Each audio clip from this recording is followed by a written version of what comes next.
नमस्कार। All maths की इस चैनल पर आपका बहुत बहुत स्वागत है।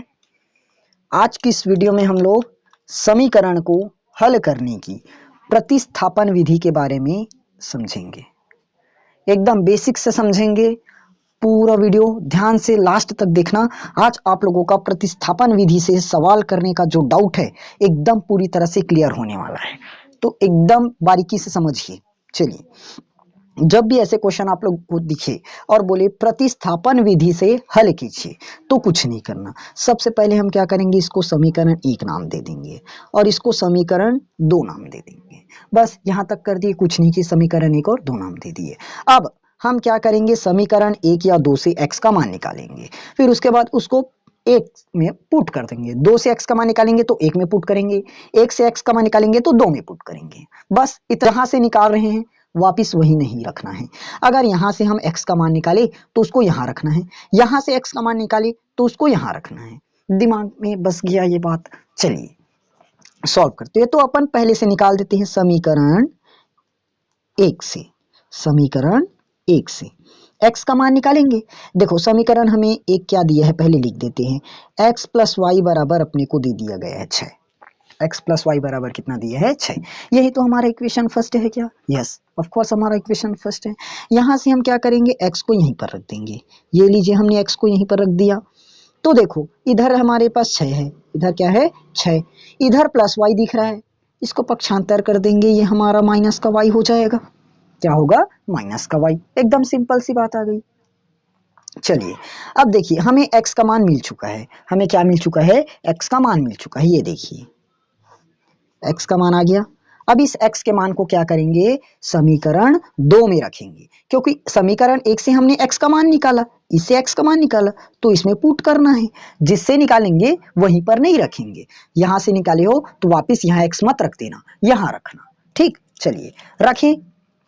क्या करेंगे हम, समीकरण 2 में, समीकरण 2 में x का मान रखने पर, x का मान रखने पर समीकरण 2 में हम क्या करेंगे, x का मान। तो हमारा समीकरण 2 क्या है भाई, x माइनस वाई बराबर में 2 है। x माइनस वाई बराबर में क्या है, 2। अपने को x बराबर रखने क्या बोल रहा है, जरा गौर कीजिए। x बराबर में 6 माइनस वाई रखो, तो x की जगह हम क्या करेंगे, 6 माइनस में y रखेंगे। इस x की जगह क्या रखेंगे, 6 माइनस वाई। हो गया। मुझे माइनस में y पहले से दिया गया है, बराबर में कितना बचा, 2 बचा। बराबर में कितना बचा, 2, क्योंकि ये हमें क्वेश्चन में ही दिया हुआ है। यहाँ तक एकदम क्लियर। चलिए थोड़ा सा हम इसको आगे बढ़ाते हैं। यहाँ पर देखिए आप लोग, हम दूसरे पेन का यूज कर लेते हैं। देखिए ये हो गया 6, ये माइनस वाई और ये माइनस वाई। अब करेंगे क्या, देखो ये 6 माइनस वाई बराबर में 2, मैं यहाँ लिख देता हूँ 6 माइनस वाई बराबर में 2। यहाँ तक आ गया। तो देखो ध्यान से, ये मैं लिखा 6 का 6, 6 का 6 हो गया। y और y मेरा बन जाएगा 2y, क्योंकि माइनस और माइनस में पहले ही बता दिया हूँ प्लस होगा, लेकिन चिन्ह बड़ी संख्या के सामने तो माइनस है, तो माइनस लगाए, बराबर में हो गया हमारा 2। ठीक, यहाँ तक क्लियर। अब देखिए मैं माइनस 2y को यहीं रख देता हूँ, माइनस 2y हो गया, बराबर इधर मेरे पास 2 है, मैं 2 लिखा। इधर मुझे दिया गया है प्लस 6, प्लस 6 को मान लो मैं हटाता हूं तो आएगा मेरा माइनस का 6। ठीक, अब मेरा हो जाएगा ये माइनस का 2y। अब मैं बताया था सामने में कुछ नहीं है तो प्लस है, प्लस और माइनस हमारा माइनस होगा, तो 6 में 2 घटाए हम 4 आएगा। अब बड़ी संख्या सोचो, 6 है कि 2, सबको पता है 6 बड़ी संख्या है, 6 के सामने माइनस है तो हम माइनस को लगा देंगे, सिंपल बात। अब देखिए यहाँ पर y के सामने में 2 है और इनटू में है, और 2 के सामने माइनस है, 4 के सामने माइनस है, तो अपन पहले माइनस से माइनस काट दिए। क्या बचा, 2y बराबर 4। हमें तो y का मान चाहिए, तो इधर 4, y के साथ 2 कैसे है, इधर गुणा में है, कुछ नहीं है तो गुणा में, तो हम उसको पक्षांतर कर देंगे, भाग कर देंगे, तो 2 दूनी मेरा आ जाएगा आंसर। y बराबर मुझे कितना मिल गया, 2।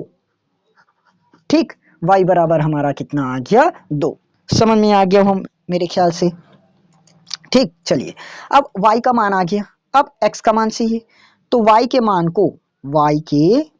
मान को फिर से किसी समीकरण में रख दीजिए। चलिए हम समीकरण 1 में रख देते हैं। अब इसको समीकरण 1 में रखो या 2 में रखो, कोई फर्क नहीं पड़ता ना। y के मान को हम क्या कर देंगे, y के मान को समीकरण 1 में रखने पर y के मान को क्या करेंगे, समीकरण 1 में रखेंगे। समीकरण 1 हमारा दिया गया है हमें x प्लस वाई बराबर में 6, इतना दिया है। x की जगह तो हमें कुछ नहीं करना, छोड़ देना है।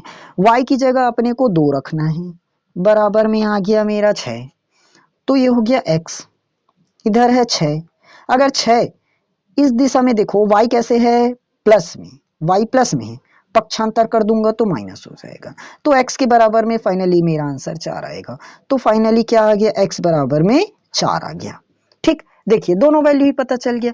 y का मान हमें मिला 2 और x का मान मिला 4। यहाँ पुट करके देखिए क्या, देखो अगर मैं y की जगह 2 रखता हूँ, किसके सॉरी x की जगह अपन पहले रख देते हैं 4 और इस y की जगह रख देंगे 2, तो 4 और 2 हमें 6 ही तो मिलता है और 6 दिया है, मतलब हमारा मान सही आया। क्लियर हुआ? ठीक, तो एकदम उम्मीद है कि आप लोगों का जो ये प्रतिस्थापन विधि है 100% क्लियर हो गया होगा। चलिए एक क्वेश्चन अब थोड़ा सा इससे लेंदी बनाकर देखते हैं। ठीक, अब यहां पर ध्यान देंगे, इस बार हमें दी है 2x प्लस वाई बराबर 4, x प्लस 2y बराबर में 2। इस क्वेश्चन को बनाते हैं। देखिए फिर से हम क्या करेंगे, समीकरण 1 से x का मान निकालेंगे। निकालें तो क्या होगा हमारा, इसको अपन माने इक्वेशन फर्स्ट, इसको इक्वेशन दूसरा। तो हमें दिया है 2x प्लस वाई बराबर में 4, हो गया। तो यहां से 2x रखे, इधर हम 4 प्लस वाई को क्या करेंगे, माइनस वाई लिखेंगे। तो यहां से x का मान चाहिए, तो अपने को 4 माइनस में y बटे में 2 लाना पड़ेगा, क्योंकि इधर 2 का इंटू है, इधर जाएगा तो डिवाइड हो जाएगा। ये मेरा किसका मान आया है अभी, x का। कहां से निकाले, समीकरण 1 से। अब इस वैल्यू को कहां पुट करेंगे, इस समीकरण 2 में पुट करेंगे। करके देखते हैं क्या आता है। x की जगह समीकरण 2 में क्या करेंगे, x का मान रखेंगे। मान रखने पर, ठीक, चलिए रखते हैं। x की जगह अपने को क्या रखना है, 4 माइनस वाई बटे में 2, प्लस में मुझे पहले से दिया गया है 2y बराबर में दिया गया है 2। यहां तक एकदम क्लियर? चलिए क्लियर।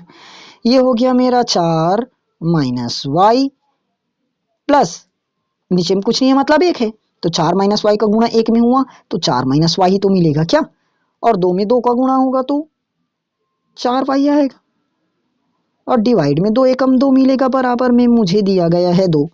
यहां तक एकदम सबका सही। चलिए आगे बढ़ते हैं। अब थोड़ा सा आप लोग यहाँ पर ध्यान दीजिए। देखिए ये हो गया मेरा माइनस वाई और ये हो गया मेरा प्लस का 4y। तो 4y में से हमें y को घटाना पड़ेगा, क्योंकि एक माइनस में एक प्लस में।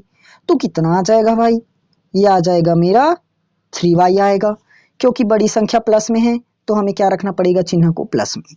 उसके बाद देखिए प्लस में क्या बचा है, 4, प्लस में हम लिखेंगे 4, और नीचे में हमारा 2 बचा हुआ है तो 2 को लिखे, और बराबर में तो 2 पहले से दिया हुआ है, 2 को लिख दिए। यहाँ तक एकदम सिंपल। चलिए अब 2 इधर डिवाइड में दिख रहा है, इधर हम भेज देंगे तो इंटू में बन जाएगा। कर देते हैं। ये हो गया मेरा 3y प्लस में 4 बराबर 2 इधर आएगा तो 2 दूनी भी 4 हो जाएगा। सिंपल, 2 इधर है, 2 डिवाइड में है, इधर आएगा तो इंटू में हो जाएगा, तो 2 दूनी 4 हो जाएगा। सिंपल आ गया। अब निकालेंगे 3y। देखिए मेरे पास इधर क्या दिया हुआ है, 4, इधर प्लस 4 है, पक्षांतर कर दूंगा तो मेरा हो जाएगा माइनस का 4। अब 4 में 4 घटाएंगे तब क्या आएगा, 0। अब y का 3 के साथ क्या है, सॉरी 3 का y के साथ गुणा है, पक्षांतर कर दूंगा मैं तो 0 बटे में 3 होगा, यानी कि y का मान मुझे मिल जाएगा 0। y का मान कितना मिल रहा है, 0। समझ में आ गया मेरे ख्याल से यहाँ तक? ओके चलिए अब समीकरण 1 में इस y के मान को रख देते हैं। समीकरण 1 में y बराबर क्या रखेंगे, 0 लेने पर, क्योंकि हमें y का मान तो 0 मिल चुका है। ठीक, समीकरण 1 हमारा ये है 2x प्लस वाई बराबर में 4, हो गया।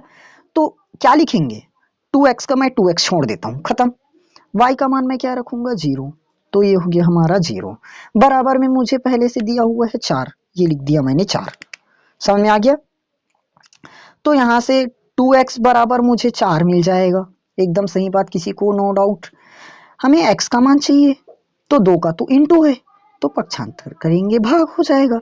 2 दूनी 4, यानी कि x का मान हमें मिल गया 2 और y का मान मिल गया है 0। ये लो, x का मान 2 और y का मान 0 रख कर देखते हैं सही आता है कि नहीं आता है। देखो x की जगह हम क्या रखेंगे 2 और y की जगह 0, तो ये तो 0 हो गया और 2, हमारा मतलब आंसर सही है। ठीक, तो ये था हमारा प्रतिस्थापन विधि से समीकरण को सुलझाना।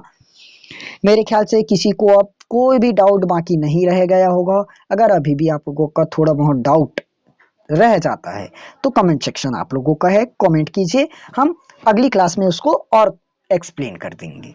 ठीक, फिलहाल आज बस प्रतिस्थापन विधि पर समाप्त करते हैं। कल विलोपन विधि लेकर आएंगे और विलोपन विधि से ही आप लोग पेपर में सॉल्व करेंगे। विलोपन विधि आप लोगों को मैं यकीन दिलाता हूँ मुश्किल से 2 से 4 सेकंड लगेगा आंसर लाते। प्रतिस्थापन विधि एकदम ज्यादा लॉन्ग गया, देखिए आप लोग मेथड कितना लेंदी है। तो मैं यही करूंगा कि आप लोग विलोपन विधि से हल कीजिए। ठीक, मैं विलोपन विधि पहले बता देता हूँ। ओके, चलिए, इसीलिए मैं विलोपन विधि को ही पहले बताता हूँ और उसको ही बोलता हूँ उससे बनाइए करके। ठीक, वो तो प्रतिस्थापन विधि सिलेबस में 10th के है, इसीलिए हम प्रतिस्थापन विधि का एक क्लास दे दिए। ठीक, फिलहाल अब विलोपन विधि से ही आप लोग बनाएंगे। ओके, चलिए, दोनों क्लास हो चुका है, विलोपन विधि खत्म और प्रतिस्थापन विधि खत्म।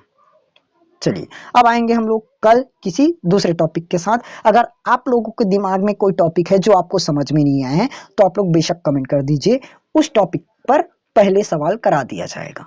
ठीक, चलिए मिलेंगे हम लोग कल की क्लास में।